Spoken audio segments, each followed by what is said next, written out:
हे दोस्तों, अभी साल की शुरुआत में एप्पल ने ये अनाउंस किया था कि the number of active in use iPhone users का काउंट करीब 1 बिलियन तक पहुंच गया है फॉर द फर्स्ट टाइम। सुनने में तो कितना कूल लगता है ना, करीब 1 बिलियन आईफोन यूजर्स।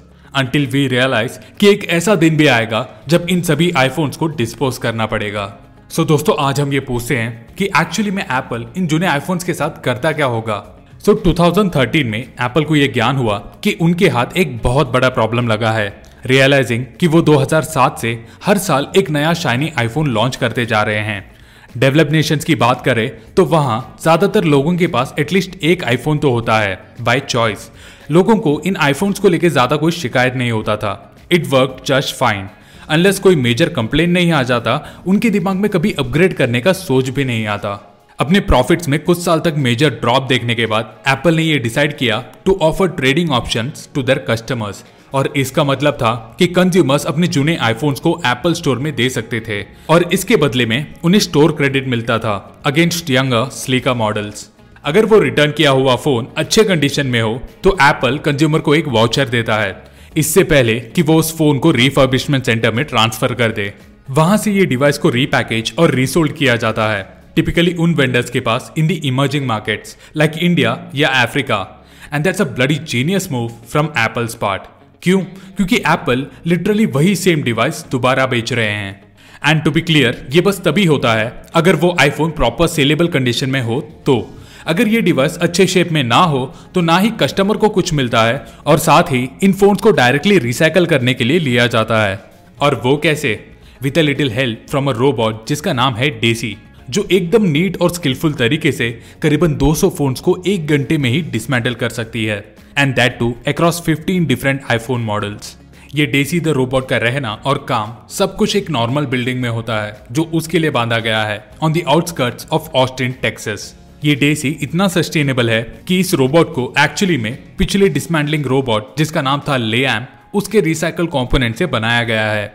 डेजी के रोबोटिक आर्म्स इतने केपेबल हैं कि वो 1 टन आईफोन्स में से इतनी गोल्ड एक्सट्रैक्ट कर सकती है जितना कि एक रेगुलर माइनर 150 टन गोल्ड ओर से एक्सट्रैक्ट कर पाता है। दूसरे ऐसे यूजफुल मटेरियल्स जिसे इस रिसाइकलिंग प्रोसेस से रिकवर किया जाता है तो वो है precious cobalt from the battery, copper from the camera, silver और platinum from the main logic board.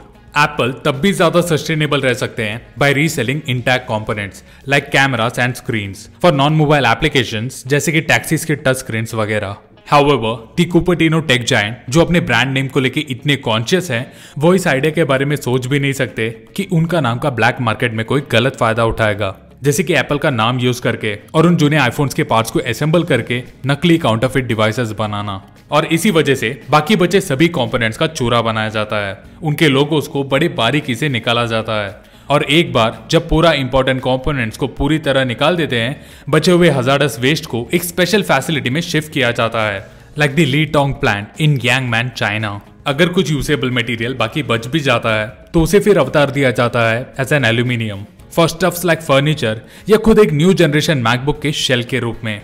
अब ये तो ऑब्वियस है, दुनिया के हर एक आईफोन को ऑस्टिन में डेसी के साथ डेट करने का मौका तो नहीं मिलेगा।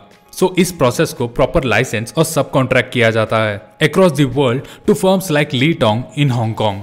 ये लीटोंग ऐसी कंपनी है which is specialised in the so called post industrial recovery and post consumer recycling.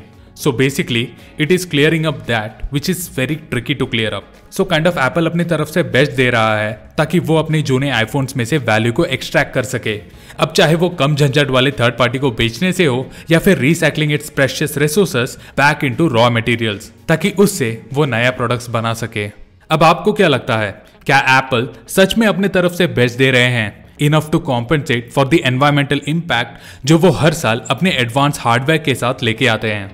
मुझे जरा कमेंट्स में बताना। और हाँ भाई, चैनल को सब्सक्राइब करना ना भूलना। So until we meet next time with more such carefully detailed recycle tech content, bye from Tech Baba.